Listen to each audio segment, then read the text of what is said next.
Hello everyone, and welcome to today's video. Today, I would like to discuss this book. It is called Helden des Alcazar. Simply translated as Heroes of the Alcazar. What is an Alcazar? Well, I believe historically in Spain, Alcazars are kind of like fortresses or armories. And there are a couple famous ones. There is a famous Alcazar in Sevilla and one or two other cities, but of course there's a very famous one in Toledo. Toledo is, I think it's an hour south of Madrid, maybe less, and I think it used to be the capital of Spain. What is the subject matter in this book? Well, this book is a romanticized retelling of the siege of the Alcazar of Toledo in 1936. So in 1936, that's when the Spanish Civil War began. In the summer of 1936, Francisco Franco, who was a ultra-nationalist military leader, he declared war against the communist Republican Spanish government. And this book tells a little bit about the beginning of the war, kind of what sparked it. And it also talks about the situation in Toledo at that time. Now, this is a German book. This is not a Spanish book. This was written by a German. This is written by a German. His name is Dr. Rudolf Timmermans. And the book was written in 1937. However, this copy itself is from 1941. Interestingly enough, it was printed during the Second World War here in Germany.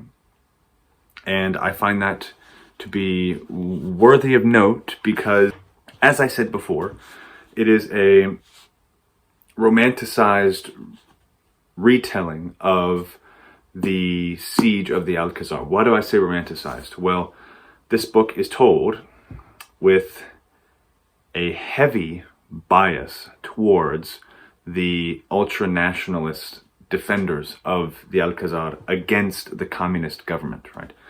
It's very heavy-handed in its telling of the heroic nationalist army who defended Toledo against the red communists, right? I find it funny that the book is red and gold. Kind of defeats the purpose, but yeah, it's very propagandish is the word I want to use. It's very much like propaganda, which isn't surprising given it was written and released during the rise of fascism in Germany, right? So I will show you in the book some parts where they explicitly show the ties between nationalist Spain and nationalist Germany. So let's look at the book. Now we take a look at the contents of the book. You can see in the first page here, there's nothing much, just a little bit of damage. We have the half title page. Very nice. Die Helden des Alcazar. Yeah. As you can see here, on the full title page, this version of the book was released in 1941. On the following page, you can see the copyright comes out from 1937. The top part of this text, the top part is in Spanish, a letter from General Moscardo. He was the commander in charge of the defense of the Alcazar. It simply says, there is no doubt that the spirit of the great monarch Karl V, the creator of the Alcazar of Toledo, has influenced the strength and serenity and faith of the defenders, that which was necessary to defend the Alcazar of Toledo. That was necessary for this act. It also says below this picture of the sword and the text that General Moscardon, the leader of the defense of the Alcazar, he spoke to the author, and he actually wrote himself some of the lines of the book. So the general had a hand in creating the narrative that is in this book. In addition to that, it says as well, the sword pictured in the middle of the page was given to the author by the leading Spanish officer, which is kind of nice, actually. The next page simply tells about a postcard that was circulated throughout Spain as a part of a propaganda. Well, it doesn't say propaganda, but as part of nationalist propaganda for the Spanish Civil War, and it talks about simply how there's the backside of the postcard with all the signatures of the officers and the heroes who defended the Alcazar, and it was signed also for the author of this book. And it's very funny if you look at the bottom here of the postcard. Here we have all the signatures of all the different people, all the heroes of the Alcazar, and then we have at the bottom here, it says Viva Alemania, which says, long live Germany. So it's expressing the cooperation between nationalist Spain and nationalist Germany at the time. Quite interesting to have, this piece of history that represents, this brotherhood of fascism at the time. Quite a piece of history. Yeah. As for the content of the book, as you can see on the first page, it says the first flames, die ersten Flammen, Sommer 1936, summer 1936. In the beginning, they do a lot to explain the treacherous actions of some of the roving bands of communist followers who roamed the streets of Spain at the time, roamed the streets of Toledo, Madrid. They have many anecdotes of, some of the characters in the book who are just some nameless cadets or nationalist soldiers.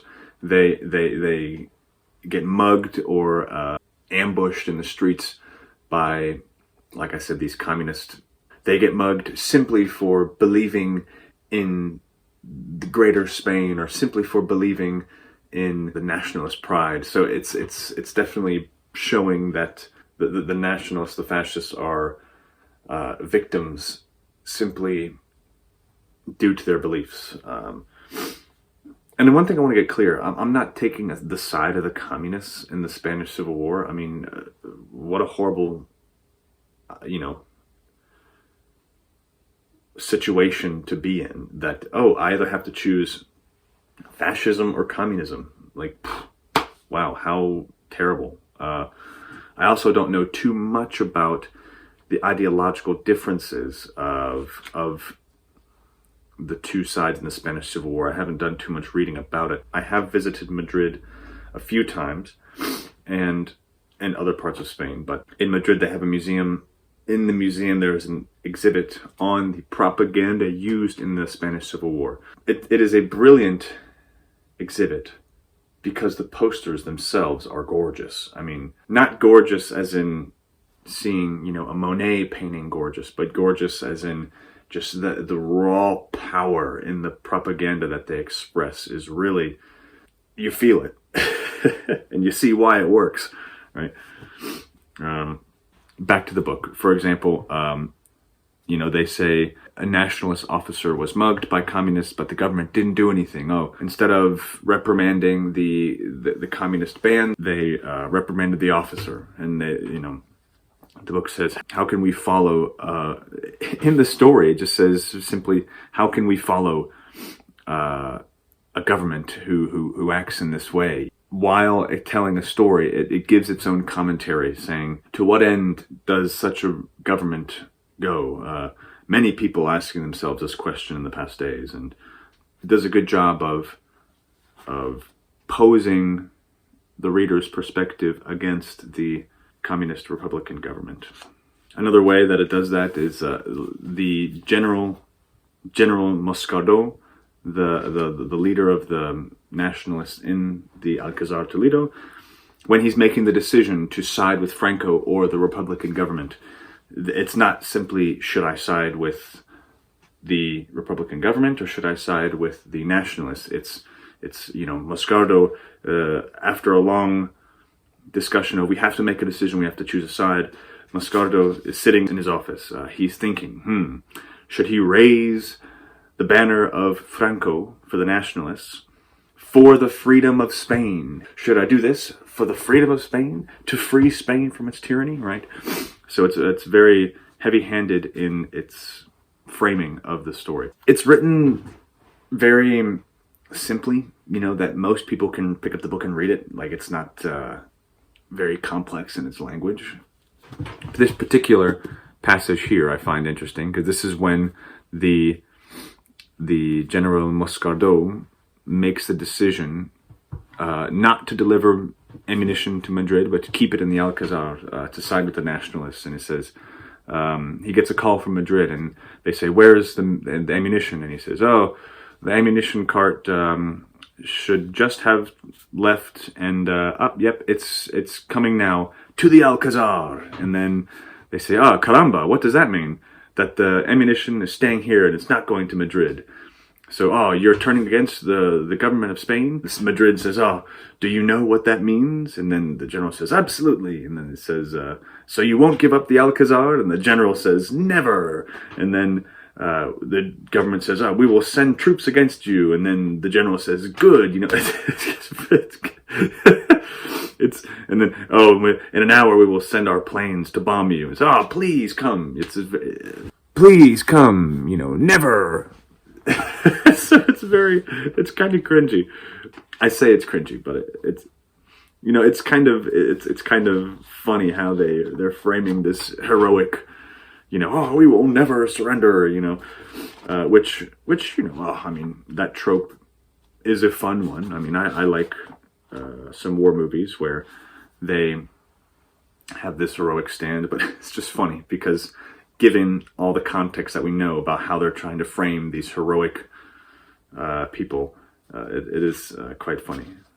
They go on to talk about during the battle, the communists, they destroy in the still peace, the red militia, they break in and burn some of the churches, and they steal the treasure and money and gold. And, what they hate is religion, Christ, and the church, so it's like, this is a story about the defense, and they're throwing in this wonderful commentary. But aside from that, like I said, it's pretty much a report on battle the siege that takes place over a couple months, I think, or maybe a month or two. It's like I said, it's written very simply. It's not very difficult to follow. And there are some characters in the book that we can see the battle through their eyes, but it's not written particularly well.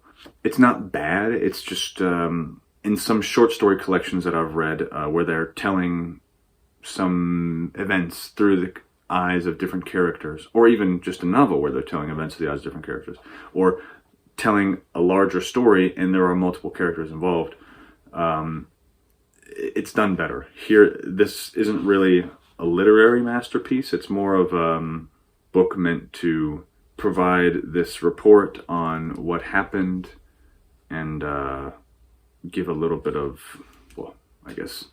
support from Germany for Spain, right? In the back of the book, we can see some more photos. We see, of course, the contents of the book, but we see a picture of General Moscardo himself, standing tall and proud. In addition, we see a few before and after pictures of how the Alcazar was, and then how it is at that time. In addition, the Plaza Zocodover in the background with the Alcazar, and then of course the same view today at that time.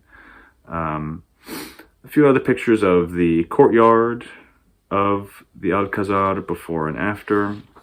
and in addition, a group of soldiers who defended the Alcazar. Some of them look quite young. Some more pictures, gives a little bit of context into what went on, what happened.